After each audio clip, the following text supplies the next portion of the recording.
welcome back. It is a fantastic Friday after all. Even though I came in feeling not so fantastic, the energy in the studio, the team, everybody's bustling, hustling. We got great guests. And this is really my favorite part of the show, when we mix it up. Because this is where I sit back and mix up a little drink for myself. And then we bring on the best guests from the right and the left, Democrats and Republicans. We demonstrate our purpleness. And everyone knows Bill Cortese. He's been on many times. He's an esteemed Republican strategist, military veteran, everything great. He's not from Staten Island, and he was not in the Staten Island Young Republicans, as I may have reported erroneously earlier. And Beth DeFalco joins us. She's, in her own right, a great Democratic strategist. So, Bill, you know the drill.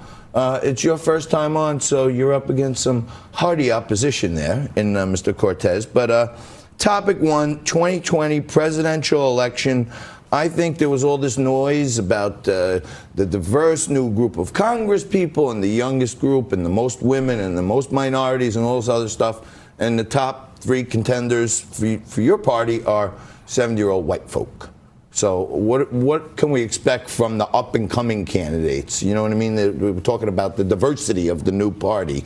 Who can come out and emerge? I'd say the top 3 candidates are white people, but that's if you believe the polls, right? Okay. How much from polling has changed? That's true also. 2016, when they were so drastically wrong, which Republicans like to talk about. Yeah. So I'm not sure that the top 3... When I agree with Democrats, I ring the bell. So thank you. We'll try to keep it ringing. But so I don't even buy into the fact that the top 3 are all white. Nonetheless, we have candidates that aren't, which, by comparison, I think is really important. We have a diverse field of candidates who are having diverse conversations, who have diverse ideas about a lot of different topics, and I think that's the important thing. I don't think that where it's at now is where it ends. It'll change substantially. Billy, I don't think people are really inspired by Joe Biden. It's kind of like more the same old, and he's kind of deteriorating. Is there anybody in that field that you think strikes a fear into Republicans?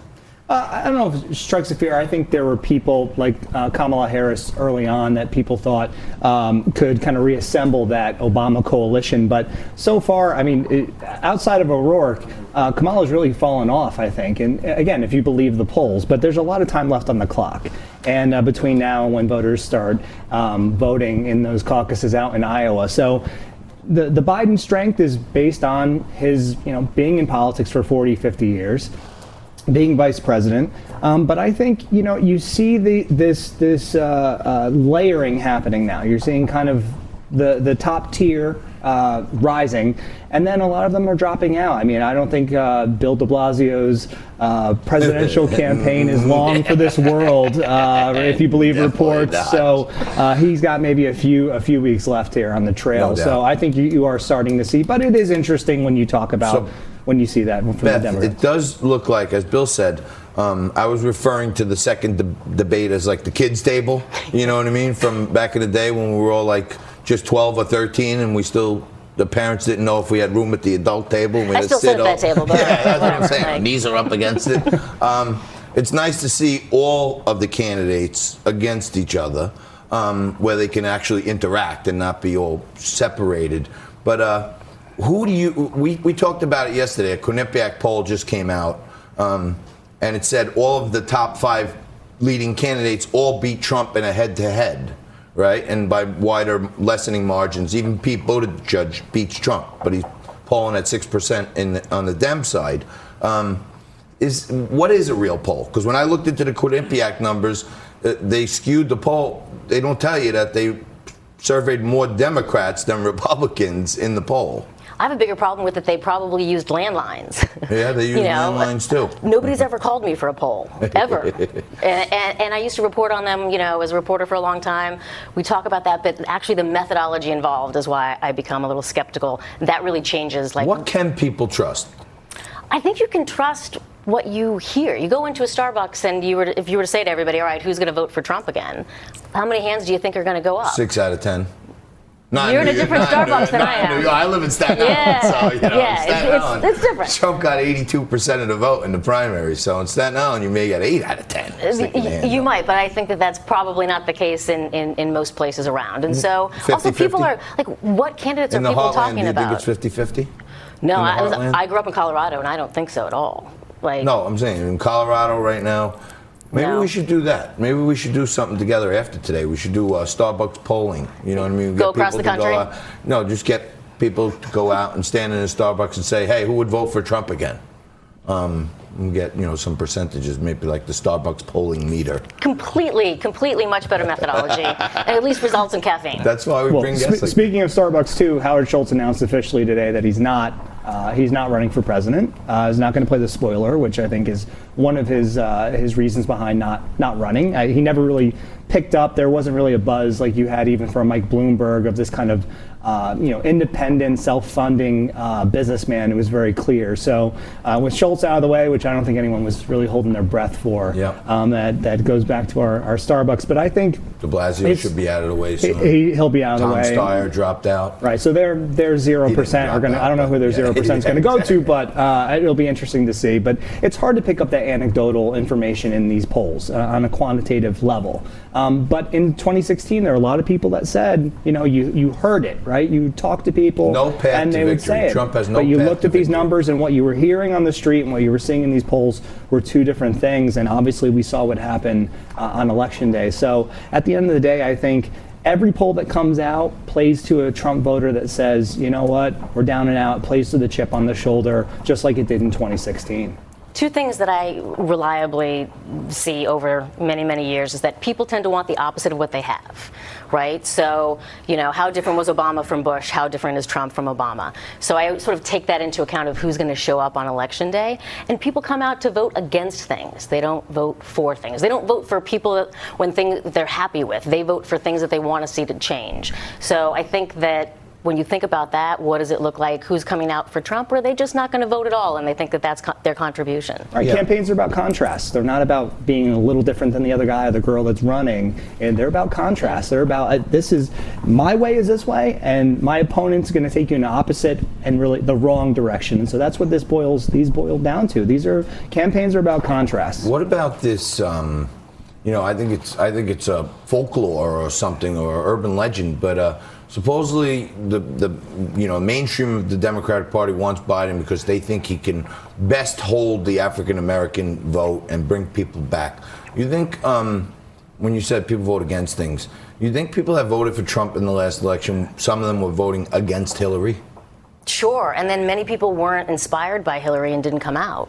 So your electorate, it changed, right? I mean, how many young people actually went out to the polls? Far fewer. I think you're going to see a lot more come out. Now, I think the minority rate dropped. I mean, the number of black voters dropped pretty drastically in the last election. Right. You'll see them come back out now. I think race is such a huge issue that your number of minority voters is going to be substantially different than it was. You think Joe Biden can inspire the African American vote to come back out just because he was Obama's vice president? I don't think that's a guarantee. He's going to have to work for it. And I think that was one of the problems with Hillary was assuming that people are going to show up because you're the Democrat on the ticket.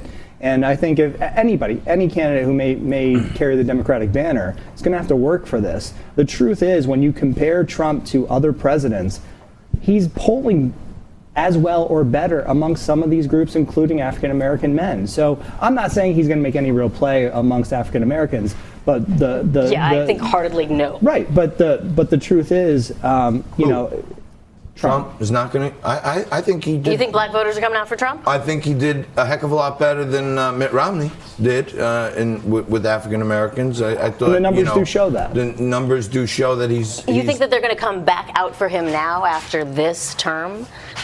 I happen to think they will. I think that you've had a liquid lunch. Oh, wow. All right. Well, it's my job to exaggerate sometimes, to say over-the-top things, try to get ratings. One of the things we've been talking about a lot, I'd love to get your perspective, is that I don't believe Jeffrey Epstein's even dead. I believe the Clintons smuggled him out of jail, and now they have him running in a Republican primary against Donald Trump as Joe Walsh. It's just like the ghost of him roaming the Virgin Islands.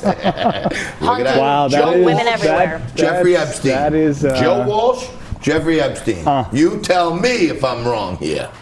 I'm frightened nonetheless. There is no Photoshop on that photo. Those are unvarnished photos of Jeffrey Epstein allegedly dead and Joe Walsh allegedly alive and running against the president. But what are you working on the Democratic side of things right now? You working ground operations for a certain Democrat in the presidential? Or No, I'm actually not working for any presidential candidate, which makes it a lot more fun to come out and talk about. That's so great. I get to give a little more unvarnished opinion of where I think that they're going to go.